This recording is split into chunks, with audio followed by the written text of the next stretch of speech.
Good evening, all. So welcome to our today's session. So how many people are new today? I mean, I believe so, or I hope so. Everyone must have attended yesterday's session to get an overview about what is DevOps, why it is utilized, what all tools are there. Everyone got an opportunity? Or if not, then please make sure that you're going back and reviewing the yesterday's session over on YouTube or on e-learning channel.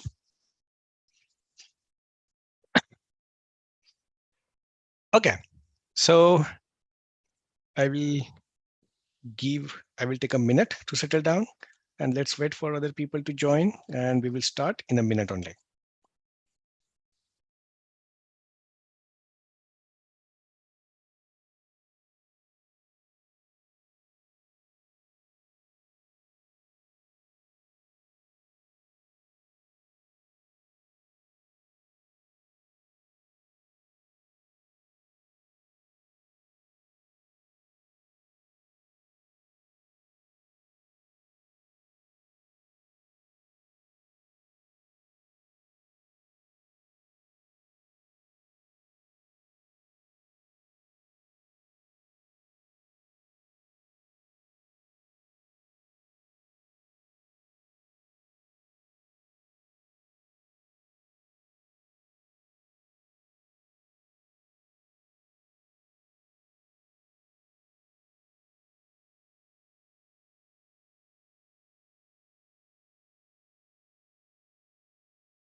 All right, guys. So let's get started. So today we're going to talk about GitHub. Okay, the version control system that people are nowadays are using very popularly. So just like we do have GitHub as a version control system, so there are other version control systems also available. Okay, so some of them are Bitbucket, CVS, Tortoise SVN. Okay, so there are these version control systems are also available. Out of them, GitHub is most popular, and initially it was managed, it was open source, and later on, like Microsoft took it over. So as of now, GitHub is owned and maintained by Microsoft. Okay. So being said that, let's go ahead and let's start with the installation of GitHub. Okay, and then we will deep dive in what all GitHub commands are, how we can utilize them, what is the difference between Git and GitHub. Okay, cool. So let's get started, guys. I'll start sharing my screen. Please do confirm if you can see it. Everyone can see my screen.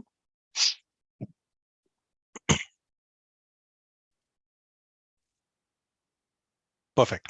So guys, I will encourage everyone, please keep it interactive. All right. Please keep the session interactive so that you can get most out of it. If you have any questions, please use chat window to post it. Okay. So I hope you remember the house rules, and with being said, let's get started. So if you want to install Git as an utility, so you can go to this website, git-scm.com. Okay, or you can always download, you can always Google, let's say, Git download for whichever operating system you want. In my case, I want it for Windows. Okay, and it will, the first link, it will take you to the same website, git-scm.com. Okay, so once you are here, you can see there are a couple of tabs. One is about Git, download, documentation of the Git, or community, right? So you can get involved in bug reporting or mailing list or even chat list if you want. And here's the quick shortcut depending upon your operating system you are using. In my case, I'm using Windows. So you can see it will give you the shortcut of downloading the appropriate Git version and appropriate Git release which is compatible with your operating system. So you can simply click on downloads. It will download the setup of GitHub, and as like any other utility or tool which you set up on Windows, just like that, you just need to follow through the wizard, next, next, next, and finish, and your Git will be installed. Okay. Once you install Git, please start your terminal. Okay. And just check git ---- version, and it will tell you the installed Git version. So in my case, I'm using 2.36.1, which is just one minor version lesser than what is currently available right now. Okay, so it doesn't matter, but it is always advisable that you install or you use the latest version of Git or any tool in general. Okay, now with being said that, you can navigate to documentation. Over here, you can see a couple of reference material for you. Okay, you can either go for a visual Git cheat sheet, or you can go for normal Git cheat sheet, which is nothing but a normal Git commands. Okay, and you can choose in which language you want. So I'm choosing English, and you see, this is Git cheat sheet. Okay, a commonly used Git command. I will take you through this, so don't worry. Or if you can also go back and also refer to the reference material or simple like short videos for 4 minute 5 minute kind of thing. If you want to deep dive, you can even go for that. All those videos are available over here too. Okay, on the Git website. There are basically 4. Okay, so once you're done with your Git. Okay, now Git installation basically. Now what exactly has to happen now? So understand why basically we use Git, or in general any version control system. Why we utilize that? Any idea? Any idea, guys? What do you think? Why we need any version control system?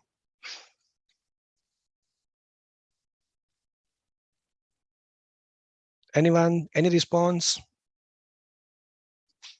Okay, I'm getting working together for keeping track, every change in source code, correct? Code management, right? Any other ideas?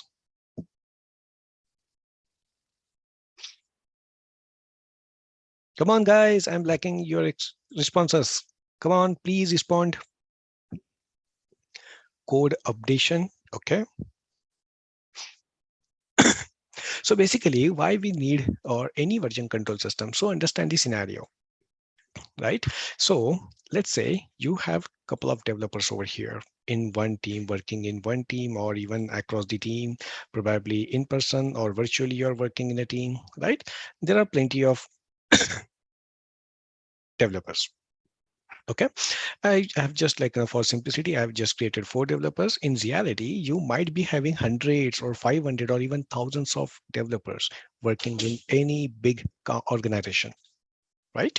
So now understand, when you're working in a team on one single project, what is happening? Do you think all those 5 people are working on the same project on the same level? No, right? Probably how basically people are developing projects or products, big products. Basically, you will be getting every day, you might be getting some task to be completed, right? Probably, let's say this developer A will have one task to be completed for every day. Okay. This other developer probably may be having another task or another feature which he or she is working upon. Just like that, all of them in your team would be working upon different tasks or different feature. It might be UI, it might be API, or it might be anything else, right? So having said that, if you do have this kind of diversified working, so now tell me what is happening over here. So all of you, let's say this developer A is working on feature A itself. This developer is working on feature B. This developer is working on feature C, right? Just like this developer is working on feature D. Just for simplicity, let's name the features. correct? Now, if you take the copy of this code, what is happening, guys? This code is only containing feature A. A copy with this developer is containing only feature B. This copy containing only feature C, and like that, correct? So if you have to deploy this thing, will you be able to deploy like only feature A, feature B? Is it? Is this how we will be deploying? Probably no. So what we need to do is we need to basically go ahead and we need to combine or merge all these features, right? Combine or merge all these features at in one single copy, right? Which will contain feature A, feature B, feature C, feature D, feature E. Isn't it, guys? Correct? Hello, hello.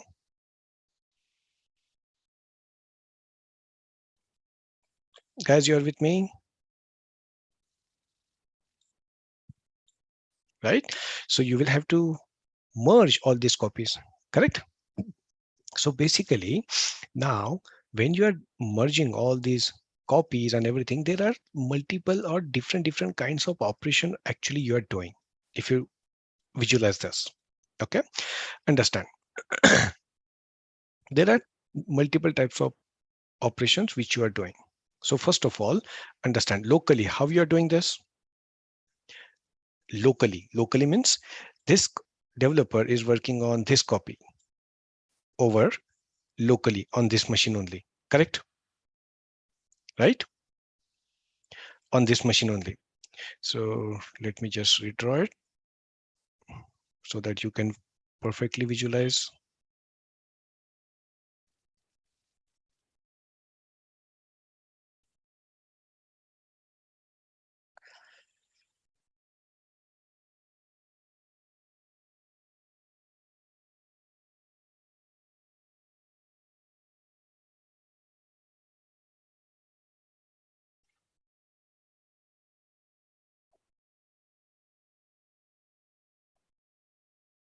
Okay. Okay. Now, all of the developers are perfectly working on their local machine. It might be laptop, desktop, whatever, wherever they're working locally, right? Now, when you are developing a code, if you understand how you are developing a code, is it the case that you open up one file, it is done, and you when you start writing down your code, you don't stop, you don't make any mistake, is it? No, we will make so many mistakes even working locally, and then after some number of iterations, we will come up with our final piece of code which we have to go ahead and which we have to consider, right? That's how the development process happens. Yes or no? Correct? So now, so what happens when a developer is working on over here locally? So basically, there are two parts. Now, please understand, okay? What is happening over here when you are working? So basically, you are maintaining a local copy and you are operating, you're performing some actions, basically adding a code, removing a code, renaming file, deleting file, whatever it is, right? So those are local operations, right? Those are local operations you are doing, right? And just like as you are doing, your other teammates also going ahead and they are doing that, right? When basically you decide, okay, this is basically what my state of code is, I want to preserve, I developed feature A partially and this is final, I'm not going to make any kind of changes now in my existing code, right? So that's where you would like to take a snapshot or store that code, preserve that code. So basically that's what we say commit. So what you do, you commit your code into your local system. And where do we commit? Wherever, in whichever folder you are working, you commit that. You commit there only. And that's this local place everywhere on every machine. What we say? We used to say that as an local repository or local repo. Okay, that's what we say to this local folder or local repository. Okay, now you will keep doing this fact. You will keep doing till the time you are going and you are like, fully or completely developing your source code. And just like you, when other people will finish developing their piece of code, obviously now in according to merge everything, you will have to push your code. Basically, you will have to put your code on some centric place. Yes or no? Correct, guys? You will have to put somewhere on centric place so that it can be merged. Yes or no, guys? Correct. So this is that centric place. Okay, this is that centric place, and what we call it? We call it as an remote repository. Okay, we call this as a remote repository. Okay, now please understand, when we are saying this remote repository, so what it is doing, it is just storing all the source code from everyone. Correct, it is just storing all the source code from everyone, and it is just managing the code in terms of iterations, right, in terms of versions. That's what it is doing, nothing else, isn't it? Whereas if you see locally, you are adding the code, you are removing the code, right? You are doing so many local operations. Correct, right? Everyone is with me, guys, right? So basically this in general we used to say what? We used to say GitHub, which is basically a service, a cloud service managed by Microsoft. And this part, basically locally, whatever you are doing, right? This part basically we used to say Git as a tool. Okay, Git as a tool. Is this clear? Now what GitHub as a service will do and what as a Git as a tool will do?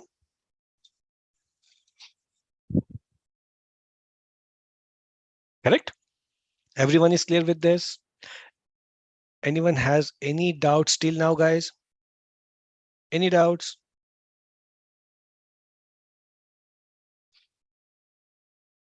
Okay, no doubts. Okay, thank you. Now, now let us understand first. Let us conduct this session in two parts. Okay, first we will understand what happens locally. Okay, and then we can understand what happens with GitHub, with the remote repository. Okay, but before even we go ahead, let us get familiarity with some of the concepts.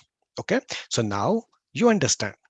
Now you understand that wherever you will store your code locally, what we call that? We call that place as a repository, local repository, right? Now, now, if you want to add any kind of new changes or existing updates, any kind of existing update you did in the local repository, if you want to add that, you will have to do what? We will commit it. We will have to commit it. Okay, that is one thing. How commit will happen? We will see that shortly. But conceptually understand what we do, what we say to that process. We say that we committed something. We commit. Okay. Then if you want to communicate with the remote repository, let's say you want to push your changes to the remote repository. So what we will do, we will push. We will do push. Okay. And if you want to get the changes from remote repository, okay, then what we will do? We will do pull. Okay. We will do pull, right? Okay. So obviously, in according to communicate, it is not only git pull and git push we will have to do. Obviously, you will have to also configure. I mean, you will have to tell to your local repository saying that where exactly you will have to push, or from where exactly you will have to pull. So there are some certain steps which fall in terms of configuring this communication from local repository to remote repository. Okay. And it's a both way communication. We will see that. Okay, so these are just basic fundamental concepts of Git, and these are basic terminologies. Okay, now let's go ahead and let us understand how basically this Git works. Okay, so I will go step by step. First of all, let us say I am creating one folder. Okay, so let's say mkdir, I'm creating a folder. It is not mandatory that you must utilize command prompt only or terminal. You can even visually create, go to wherever you want to create a folder, right click and create a folder. You can do that. That's not a problem. Okay, but I'm more comfortable with command line, so I'm using command line. Okay, so I'm creating a folder, ExcelR test. Okay, and I'm going into that folder, ExcelR test. Okay, now whenever you write down some code, at the end of the day, what is your code? These are some file, those are some text file, right? .java, .c, .python, right? .js, .html, whatever it would be, that will be nothing but some text file you are creating at the end of the day. Yes or no? Correct? So now I am demonstrating using some text files. Just assume that you do have some piece of code written in that. Okay. So just for simplicity, I'm not writing down any piece of code so that your focus will not get bifurcated on code and on GitHub. I want you to only focus on Git for now. Okay, so I will be creating text files. So look at this. Let's say I have created one text file saying that, first of all, we will have to go ahead and we will have to initiate, right? We have installed Git, right? But we will have to tell Git that exactly what Git has to monitor. Yes or no? Right? We need to tell Git that, okay, I will be writing down my piece of code in this folder, right? So please monitor all the things which I'm doing in this folder. Yes or no? Correct? And how do we do that? We do that by initializing a repository. How do we do that, guys? We do that by initializing a repository. Okay. So how to initialize a repository? Okay. So basically, if you head back to the documentation, okay, I will also show you how to do this, how to refer the documentation. Look at this. This is a quick cheat sheet. So look at this. Creating repository. What is the command? Git init, right? What is the command, guys? Git init, right? On local, right? On local repository, Git init. So basically, simply go ahead and before even that, look at this. Do we have anything in this directory?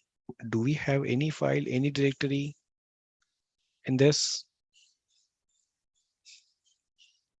Yes or no?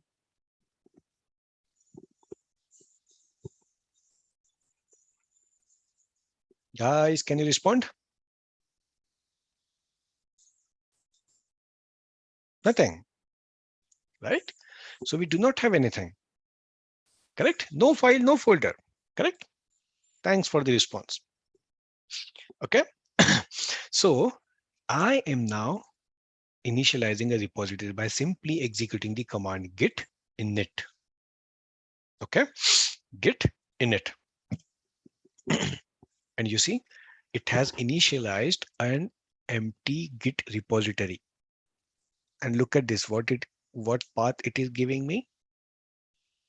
In our folder, it has created basically a new folder, .git folder. Okay, so if you see now, okay, I will show you.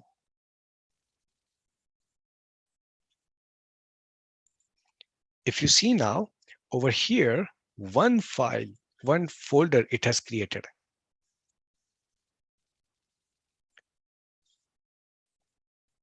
Okay, so view hidden items, and now you see there's a hidden folder it created when you initialized a repository.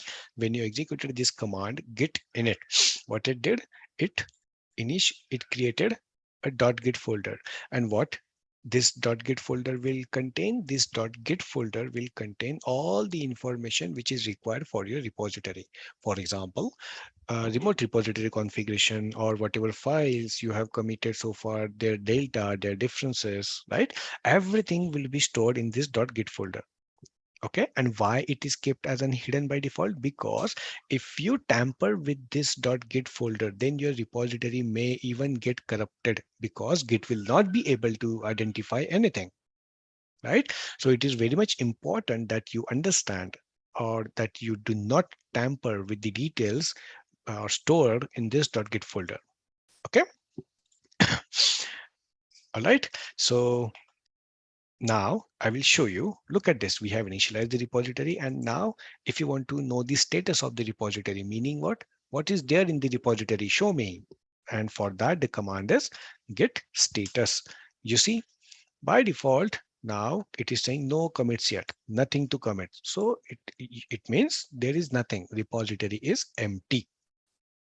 Right? Repository is empty. Now I will show you one thing. Let's say I deleted mistakenly, or unfortunately, knowingly or unknowingly, this .git folder gets deleted. Look at this now, what Git will tell you. You see, it is giving you fatal error saying that this is not even a Git repository and you're asking me to give a status. So I won't be able to give a status because there is no .git folder. Right? So do you understand, guys, how much that Git folder is important? Right? So it is absolutely necessary that you do not tamper with .git folder, else your repository may even get corrupted, and Git will not identify your folder as a Git repository anymore if you do something like this, which I just did. Okay, and what you can do, you can then again initialize a repository in according to bring that .git folder back. Okay, and yes, that's exactly why it has been kept hidden. Okay, all right.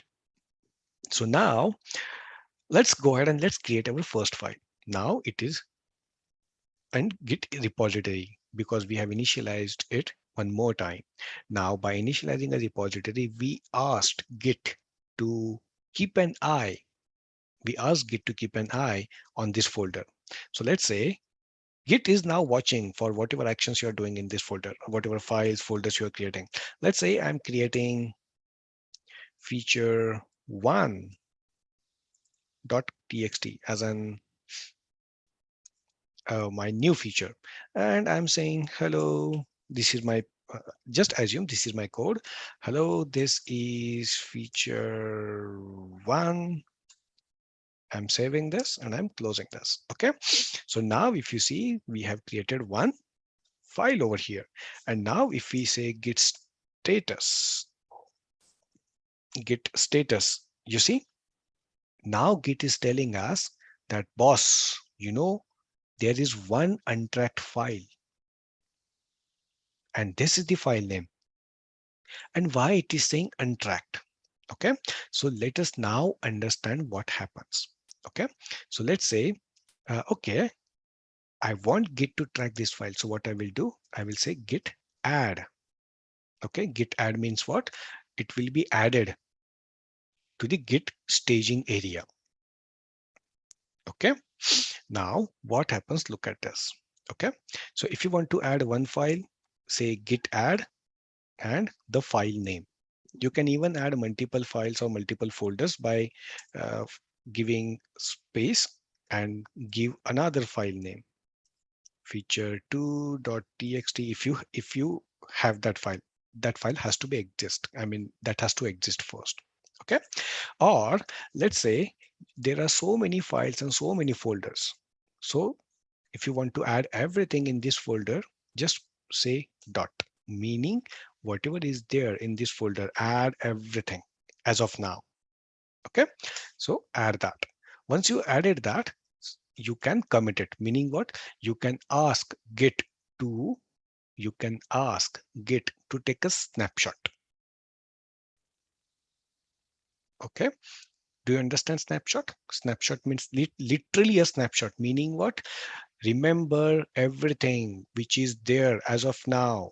When you are adding and committing, Git will remember everything.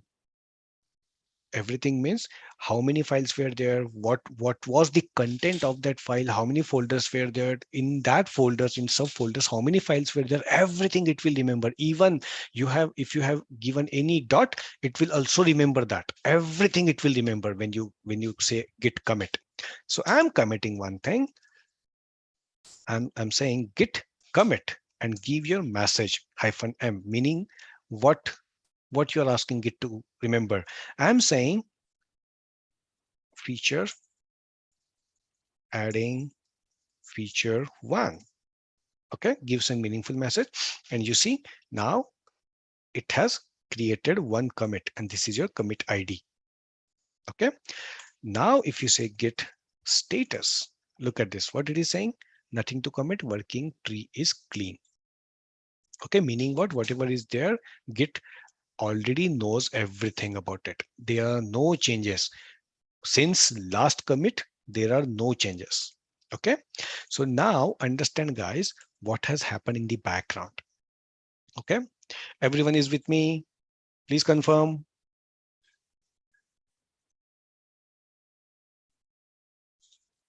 Okay, good. So what has happened now? Internally, there are three things. This is your working directory. Okay, working directory meaning what? In our case, what is our working directory? This D ExcelR test is my working directory. Okay, this is my working directory. So this is your working directory. This is something, let's say, staging area, and this is something commit area. Okay, so basically whatever you have created first. So we have created feature one.txt. Okay, we created feature one.txt. When we said git add, okay, when we said git add, okay, and now you can add either one file or you can add even multiple files. That's okay. Okay, when you said git add, what it did, it added that feature one.txt to the staging area, meaning what? It had added that to the in the memory, it has added.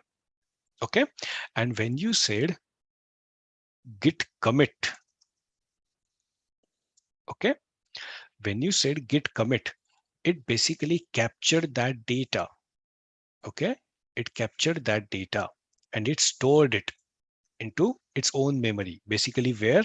In .git folder. In .git folder, it stored whatever things were there, right? Now, and it will be removed from the staging area and it will be placed in the .git folder, whatever changes were there.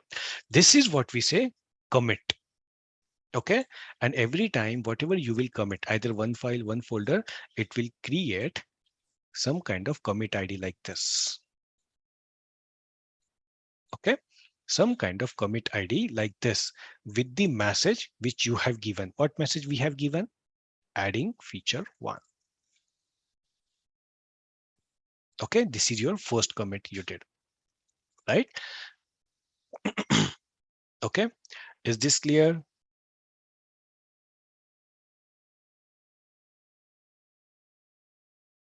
Okay, now guys also understand one thing. When you execute this command, git status, git status. So basically what git is doing, git is just checking out this space, this staging area, and it will tell you, is there something which you have added but have not committed yet?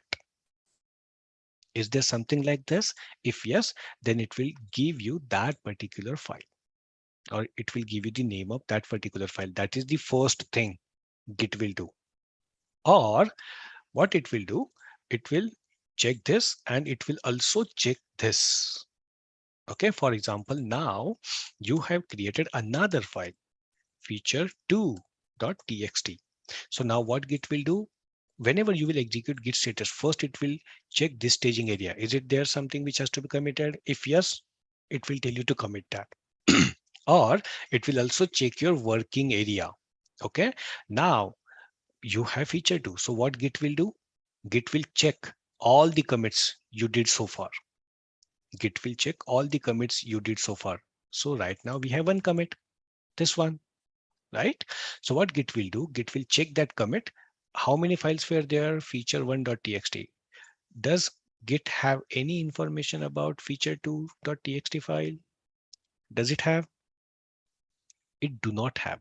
So what git will tell you, git will tell you, hey, I do not know about this feature 2. So you need to add that and then commit that if you want me to know more about this, or if you want me to track this file. Do you understand?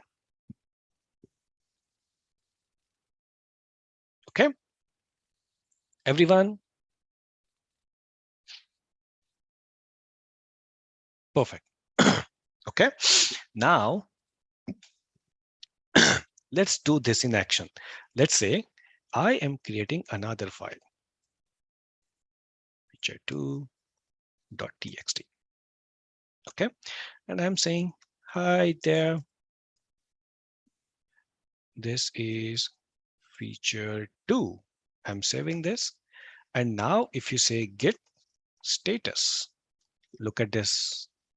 What Git is telling you? Hey, this is untracked file. I do not know anything about feature 2. Does Git knows about this feature 2 file? Is it? It does not know anything about this feature file. Correct? So what we will have to do now? We will have to basically go ahead and say git add and commit, git commit, and give the meaningful message so that you can recall. When you read this message, you should know what is there in this commit. So I'm saying adding feature 2, and it is done. So now git git knows git knows about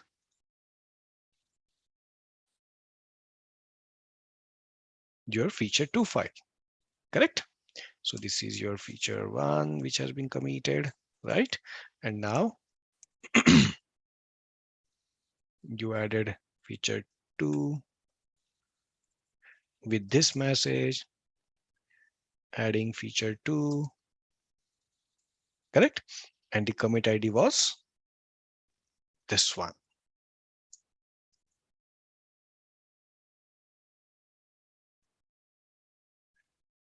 Understood, guys?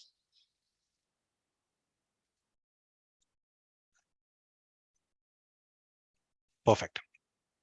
Okay. So now this is how basically we generally work in the local repository, git add, right? Or git commit, right? Now, basically, let's say in your folder, in your working directory, you may have so many other different files, okay, which you don't want git to monitor, right? Let's say you have one file like this, sample code, You may have created some documentation, some sample codes, right? Okay. And you don't want Git to look at this, because what will happen now when you say Git status, what's going to happen? By default, Git will tell you, hey, I don't know about these sample codes. This is untracked. Please add it, right? And if you don't add it, then what Git will do? Every time when you will check or when you will try to do something, it will keep you reminding, hey, this file is untracked, this file is untracked, right? So if you have such files which you don't want to, which you don't want Git to monitor, then there is a simple mechanism. What? Create one file with the name .git ignore. .git ignore. So I'm creating one file .git ignore. Okay, just create this file and do one thing. What? Put down everything over here. Whatever you don't want, whatever you don't want to, whatever you don't want Git to manage, put down all those folder or file names over here, just one by one, one by one. Okay. And once you do that, once you create this git ignore file, look at this now. If you say git status, is it telling you about sample code anymore? No, it is just telling me about git ignore, right? Because at the end of the day, this is also file, and you may would like to add more content, so Git would like to track it. So that's why, and that's how basically we can use git ignore. Okay.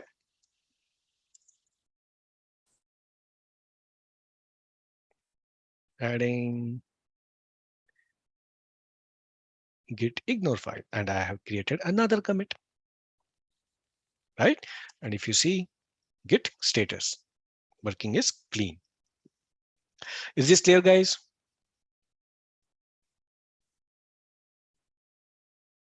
Everyone is clear with this? Git add, git commit, git ignore, how we can add, how we can do all these operations. Everyone is clear?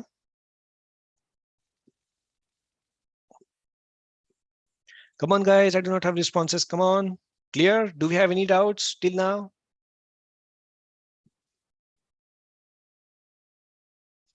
Git commit command. There will be recording.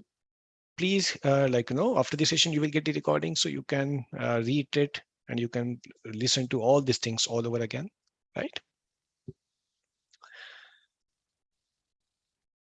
You can create git ignore. Git ignore is a file. It's not a folder. It is a file. Git ignore. It do not have any extension.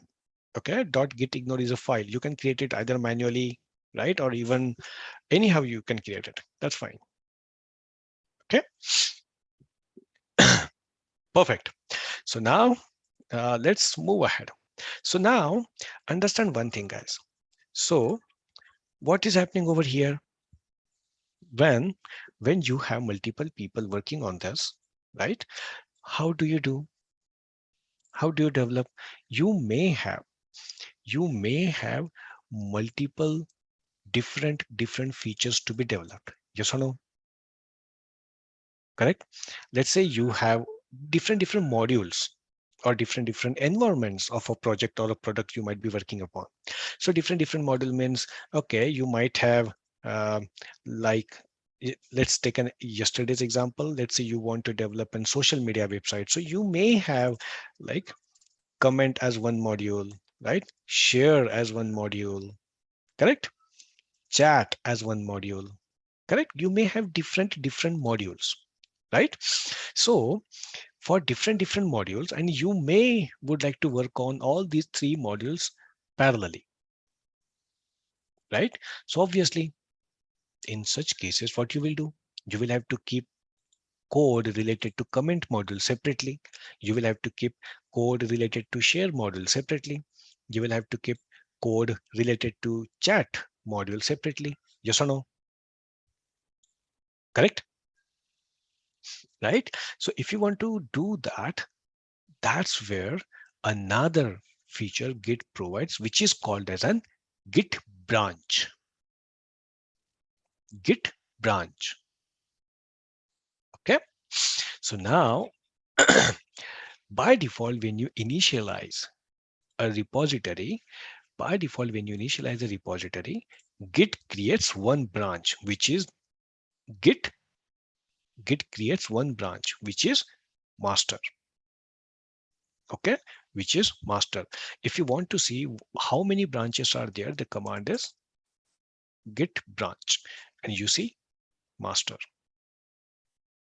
Okay, if you have an asterisk over here in front of branch name, what does it mean? Right now you're working in branch master. Okay, so let's say I want to create a new branch. So let's say git branch. I'm creating another branch name staging. Okay, and if you see now, by default branch has been created. You see master and staging. So there are two things has happened. It not only Git not only created the branch with the name staging, but it created this branch from master branch.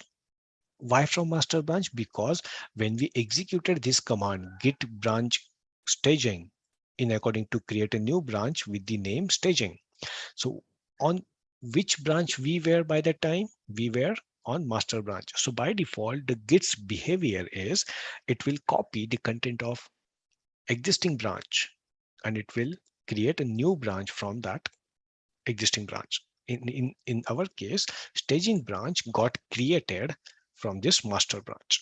So whatever content were there in the master, those are also present in the staging. Okay. All right. So this is how you can create a branch. So now let's say I want to change my branch from master to staging. How can I do that? So the command is very simple. Git checkout staging. And you see switch to master branch. So if you execute git branch, you will see now we are on staging. All right. Now we are on staging. Okay. Now look at this. All those codes, git ignore, feature 1, feature 2, everything is there, right? Which was there on master. Now let's say I want to go ahead and I want to do something with this. I want to add new code to the staging branch. Okay. So when you create, okay, try to visualize something like this. Okay. What happened? You created master branch. Okay. And now from this master branch, you created another branch, which is staging, right? You created another branch, which is staging. Okay. And now you are creating some files on this staging branch. Okay. This is master branch. In meantime, you can always go back and you can always create something on master branch. You can add multiple code, multiple files on master branch. That's not a problem. Okay. So this is your master branch and this is your staging branch, right? What I'm doing now, I'm going ahead right now. I'm on branch staging.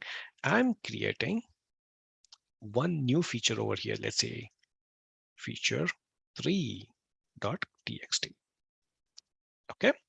And I'm saying, hey there, this is feature 3. Okay. I'm adding that. Okay. And I'm saying git commit, adding feature 3 and perfect, right? So now you created one commit over here. Do you understand, guys? Hello, hello.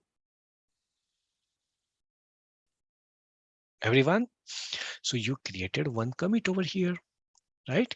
Do you have that commit on master branch? Do you have that?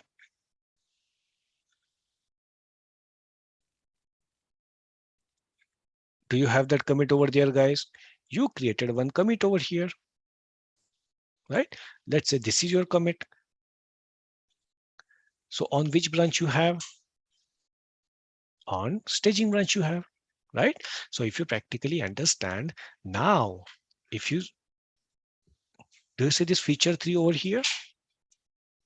Feature 3 file, feature 3, and you are on which branch? On staging branch, you have feature 3, right? If you go to which branch, if you change your branch to master, and now you are on master branch. And if you look here, do you have any feature 3 branch here? Do you have it? No, because you created that file, that feature you added, that is on staging branch, right? So basically, if you understand why you're using branching, to bifurcate your code, clear? To bifurcate your code. This is probably your another feature, this is your another feature, or even this might be your production environment, this might be your staging environment. If you want to bifurcate that, how you will do that? By creating different branches. Do you understand this, guys? Everyone understand this, right? Now, now the thing is what? If you want to commit, if you want to merge it, let's say you want to merge that code to master again. You want to merge that code to master again. Okay. So what you will do? We will simply go on master branch and we'll execute merge command from there. So right now we are on master branch itself. So if you want to merge that, simple, execute the command git merge. And which branch you want to merge in the master? Staging. So give your branch name and simply hit it. And you see now feature 3. And now if you say feature 3 is there, correct? If you open up the file,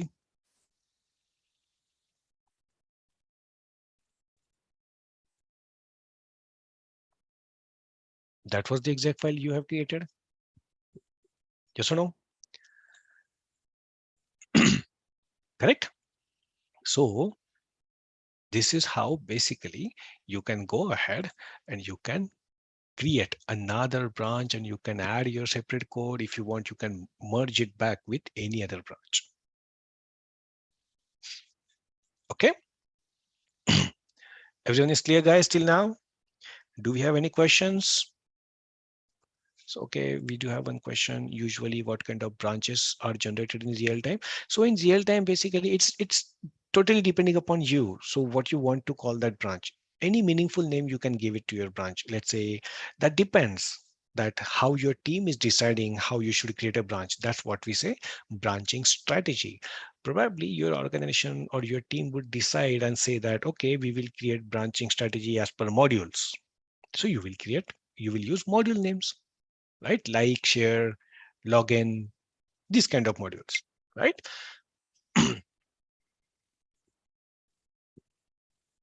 No, branch is a logical thing. Okay. What do a git command do? Git add command does. Okay, please look at the recording once our post session. You will understand that. Okay.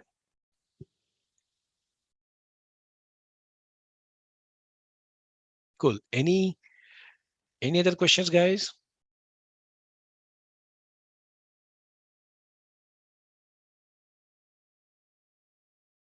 Okay, we are able to see master files while on staging. Yeah, because when you created staging branch, it got created from the master branch. So by default, it will contain all the data, all the files, all the folders which are there in the master branch. Okay. We have to be in branch to which we have to merge. Yes, you have to be on that branch. Only master branch able to merge remaining branches? No, it is not a rule or not a technical, you can say limitation. You can merge any branch into any branch. That's not a problem. It's up to you.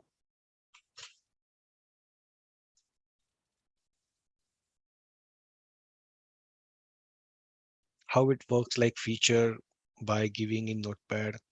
I do not understand this question. How many branches? You can create any number of branches here. It's up to you.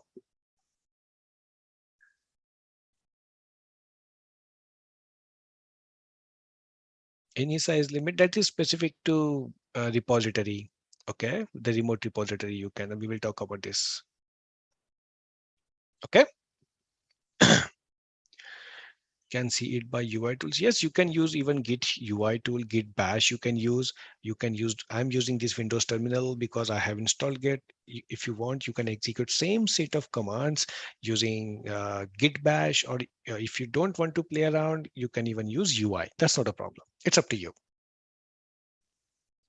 Okay.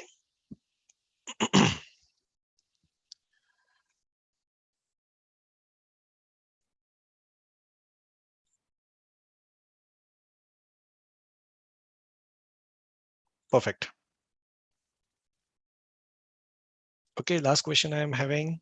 Uh, feature 1 txt, feature 2 txt by using Notepad, how it works. I do not understand. You mean to say how we are able to create file using Notepad? Is this what you want?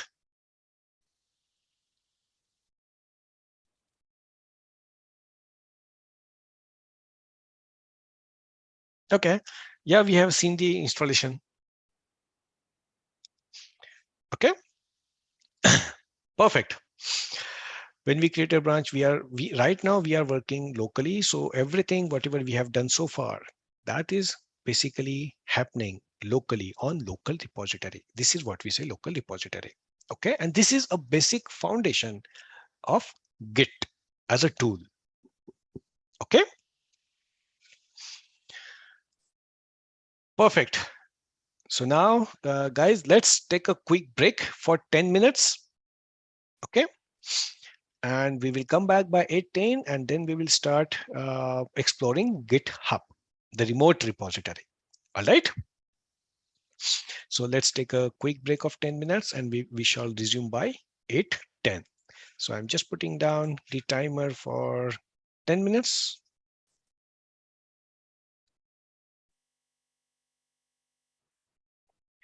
10 minutes. Oh, okay. 10 minutes timer. I'm putting down.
All right, guys.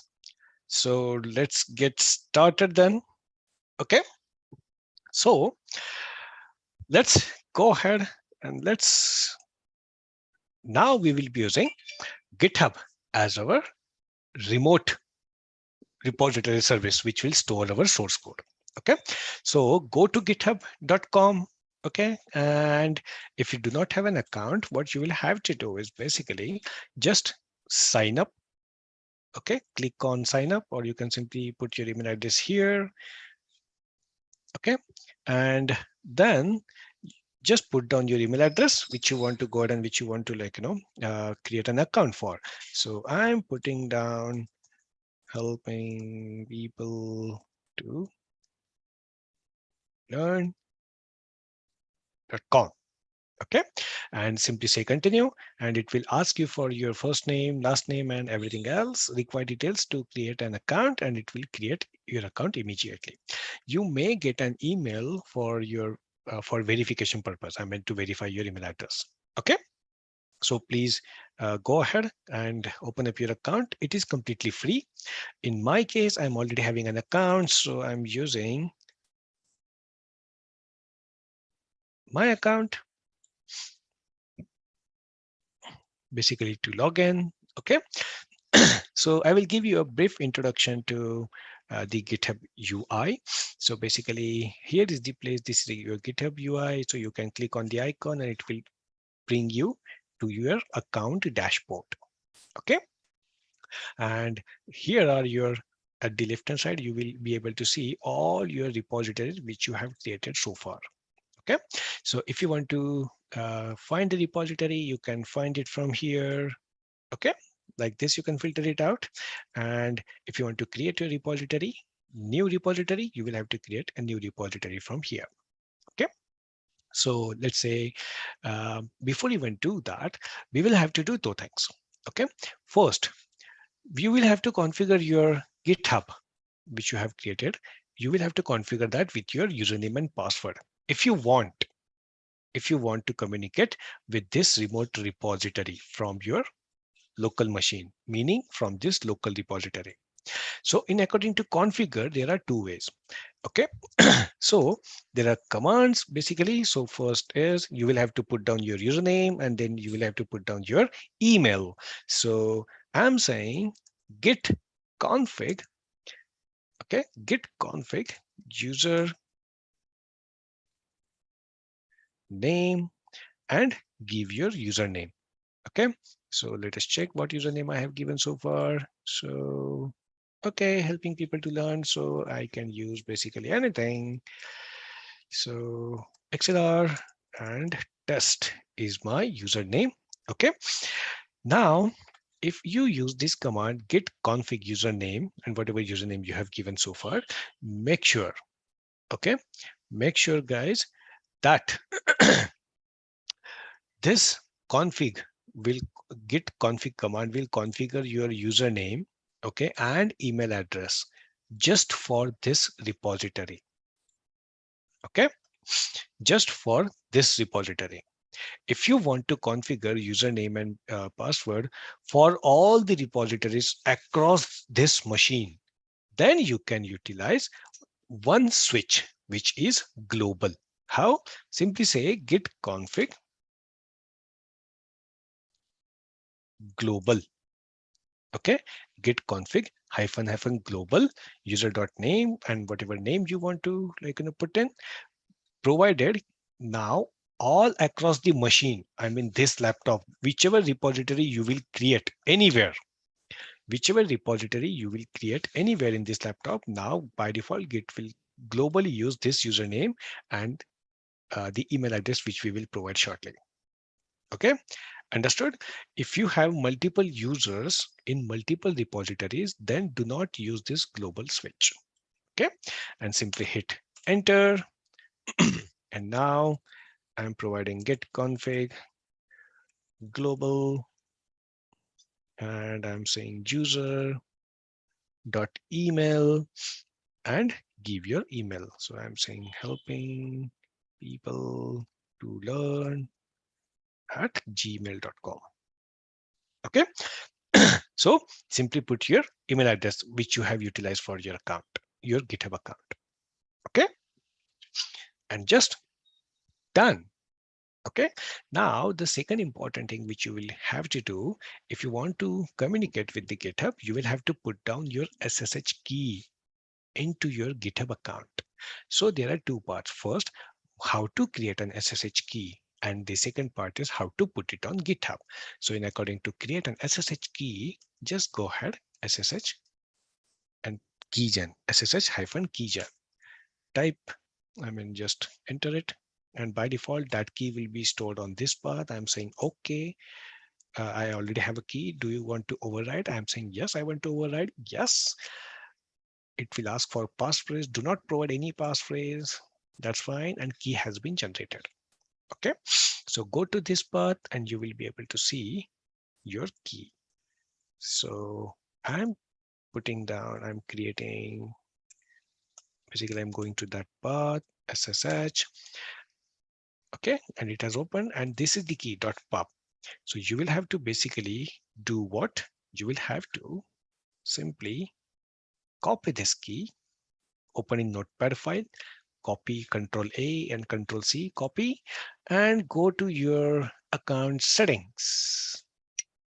Okay, go to your account settings and you will be able to see over here SSH and GPG key. So click on that. Okay, click on this and you will see SSH key. So create new SSH key over here. Say, I'm saying, okay, my SSH key, and paste the key which you have copied and simply click on add SSH key. Okay, and this key is added over here in your account, meaning what? You can communicate with this remote repository now from your laptop, from this laptop. Okay, I hope this is clear. And now what we will do, we will simply go ahead and we will simply create our repository. How we can create our repository? Just click on new. Okay, new. And I'm saying I want to create repository as an ExcelR demo. Okay, name is available. Do you want to keep it public or private? Public meaning anyone in the globe can see what is the content of this repository. They can even download this, the code which you will keep in this repository. Okay, and private meaning what? No one except allowed user will be able to see the repository.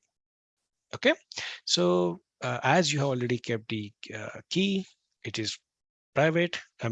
It's up to you how you would like to keep your code, public or private. It's up to you. Generally, in real life, we do not keep our repositories public.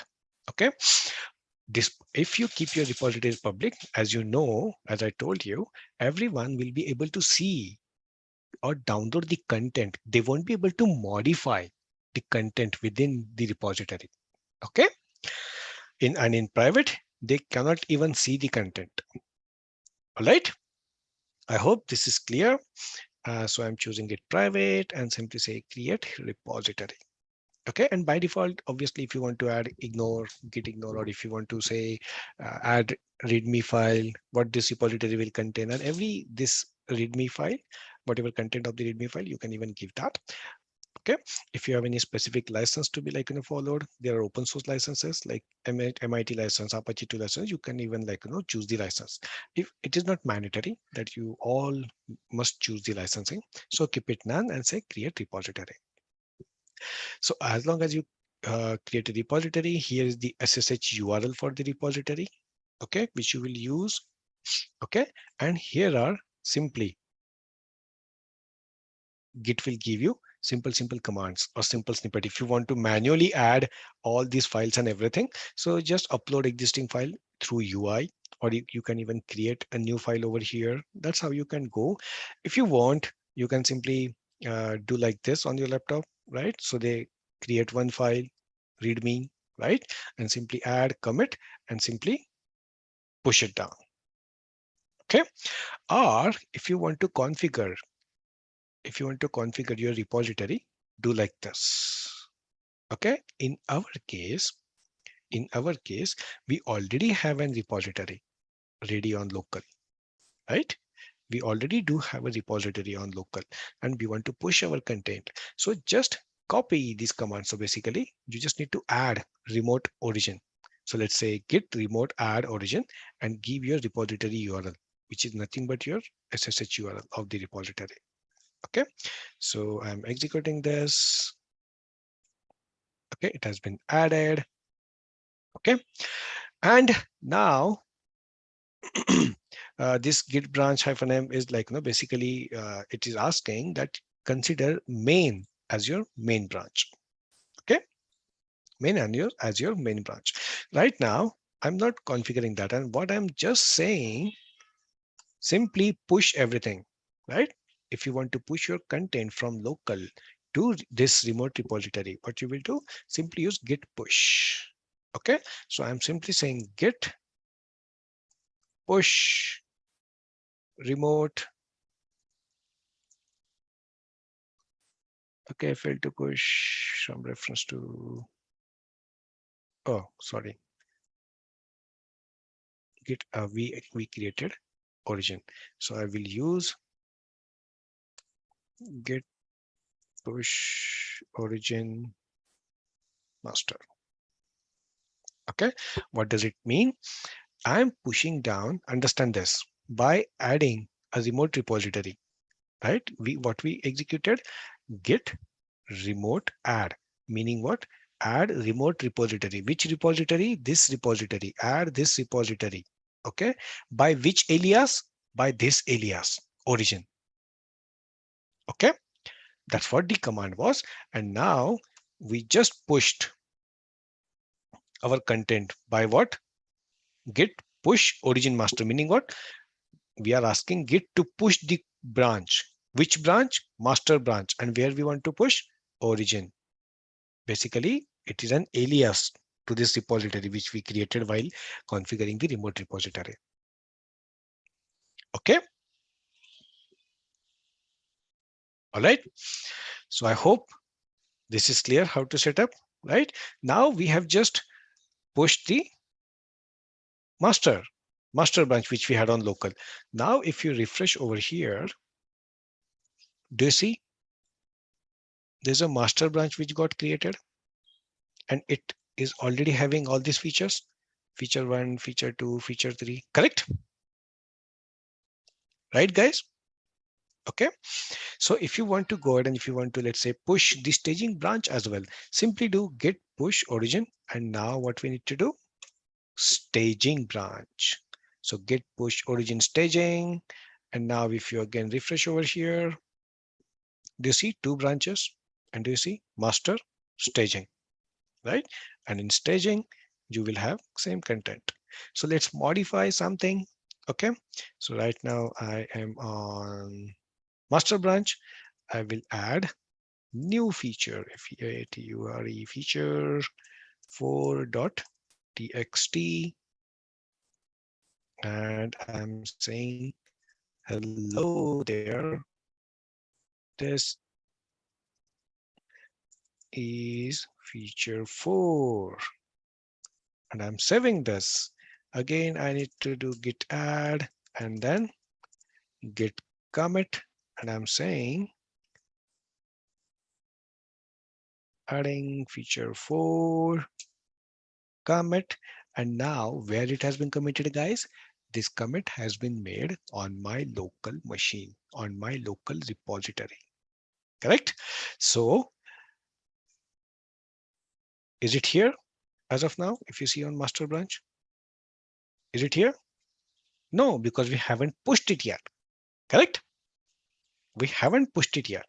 Correct? So now we will push git push origin master, and whatever new commits we have made so far, it will push all those things to master on the origin, right? So if you look at over here, just refresh this. Do you see feature 4? Hello there, this is feature 4, correct? And you can even see 1 minute ago, like, it got created. correct? You might wonder 42 minutes ago, 34 minutes ago, why it is like this? Because whenever you have committed that file on your local repository, your Git maintained the timestamp and everything. And Git has provided all this information when this file got committed, when this file got created, everything to this GitHub. Okay, so basically that's how you can go ahead and you can use this GitHub to store your repository. And there are a couple of features. So you can always go to settings, you can add collaborators, meaning what? You can add other people, you can give access to other people so that they can also work along with you, right? So if you have another, whatever access you want to give to anyone, so just ask for email ID or the Git username, which they have utilized to open up a GitHub account. So just go ahead and put down the username or put down the email ID, and you will be able to see all the relevant users, and just select anyone and just click on this add test to this repository. And those users will also be able to communicate with this repository then. Okay. Is this clear, guys?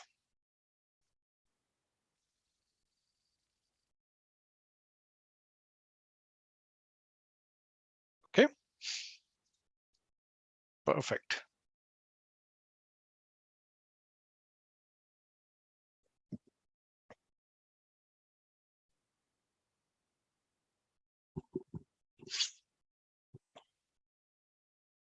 All right.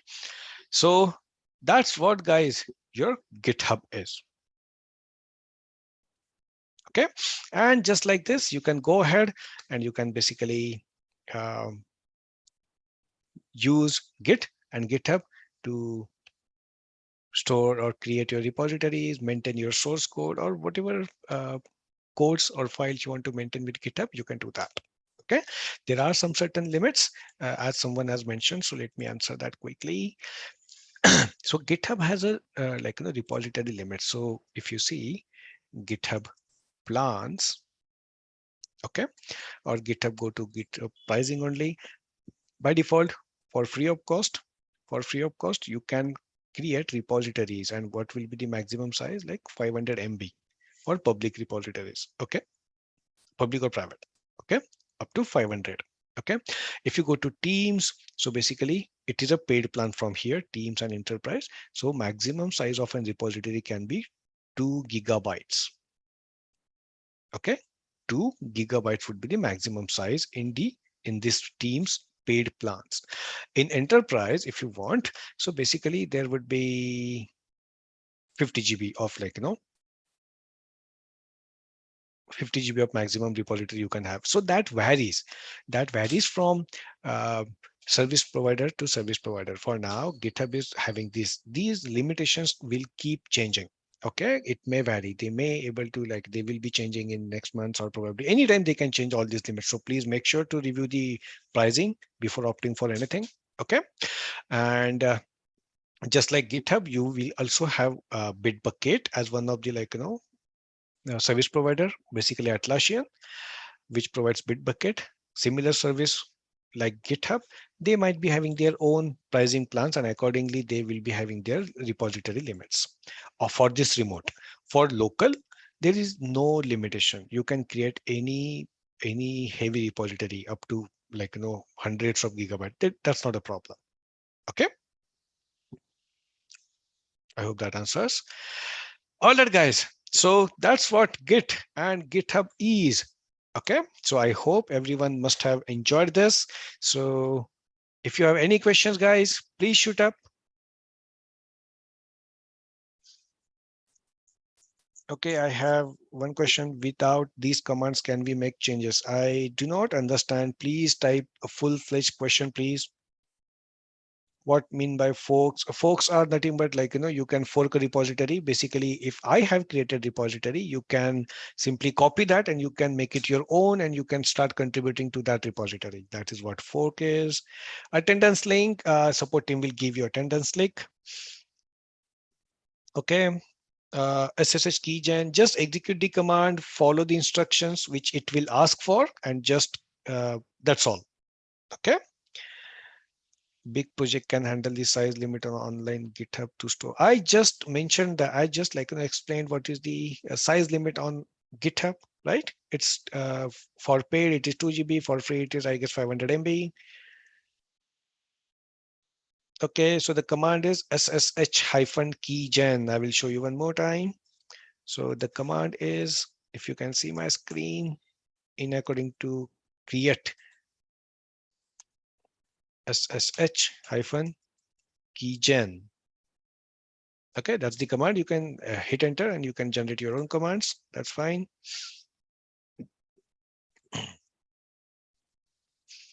Just like push, you have pull mechanism to be created.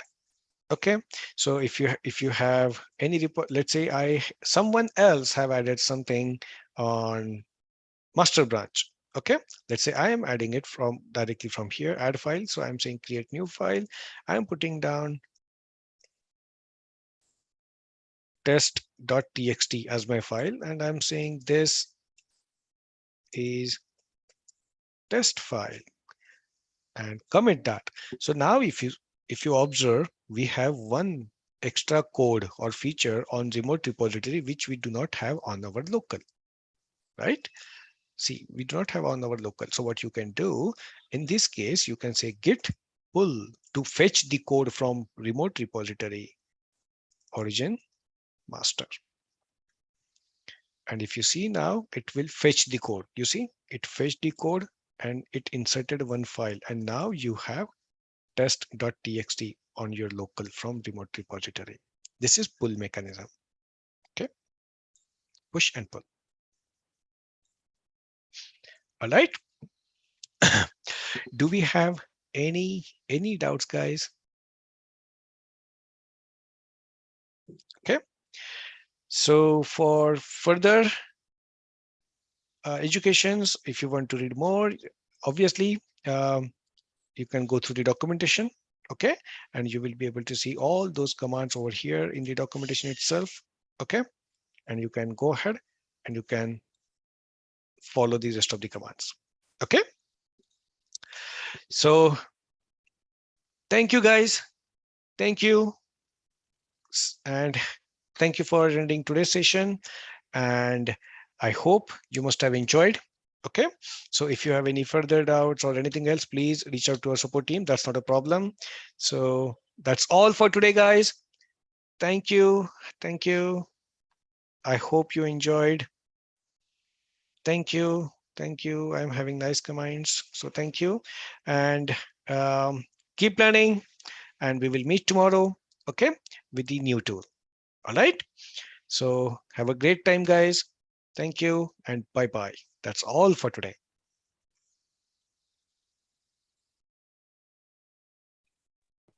Hello everyone, one announcement from my side.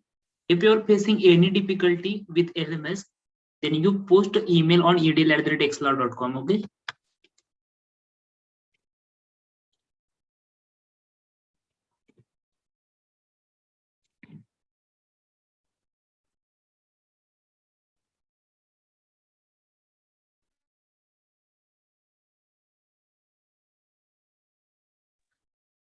Yes, recorded sessions and material device available in the LMS.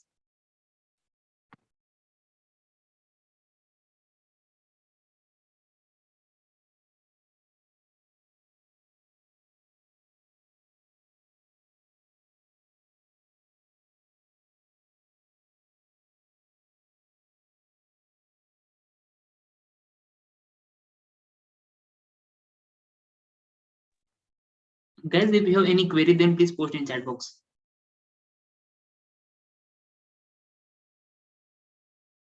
Gopi Sai, when you upload class link, which class link, Gopi?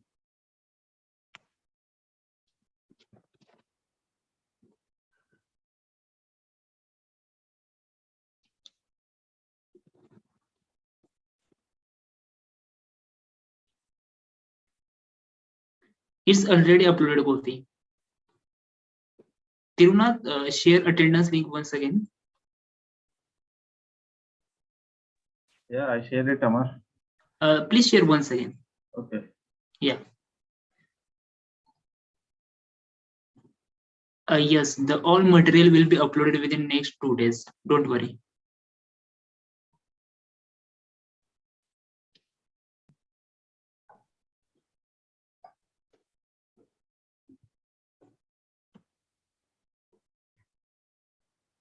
I am working professional, and what should I have to choose in occupation? You choose as a faculty.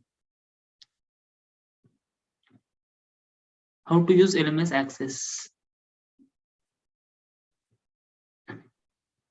Post mail on edl@excelr.com. Okay. EDL.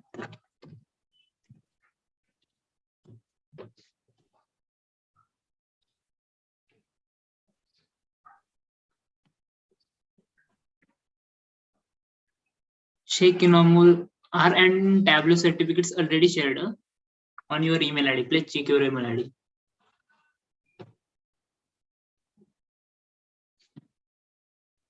Hamza, yes, you will get the recorded session in LMS.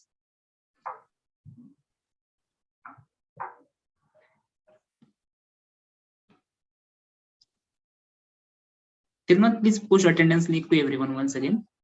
We will wait for 2 more minutes and then we will wind up the session.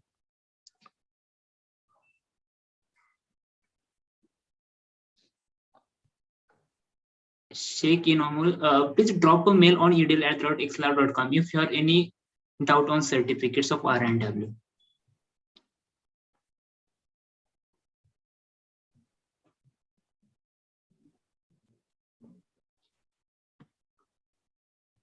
Which location has to be choose to college or home? You can choose your hometown, no worry. Today's recorded session will uploaded after the session.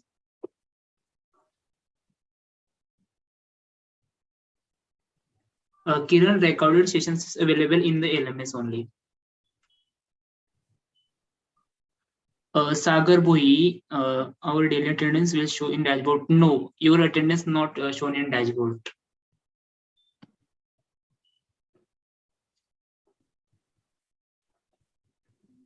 Nithin, you can put your stream.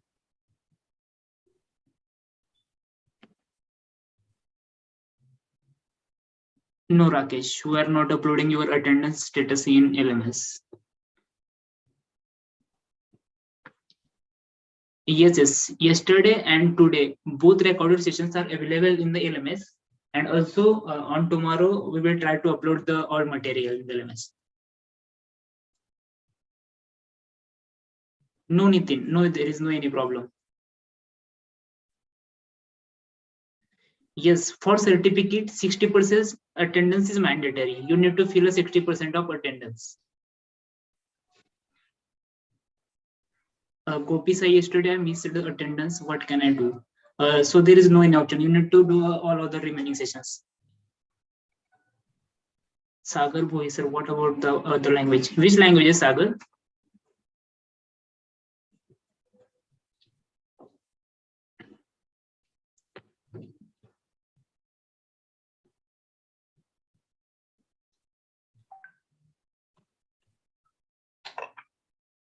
Angular or React classes? It's still not planned. When Angular or React are planned, then you will get the notification on your email. Assignment will be posted after the completion of the program, Jyotish.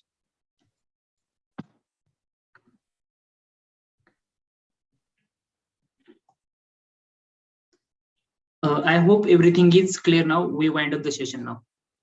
Tirunath, Yeah, please end the session. Okay.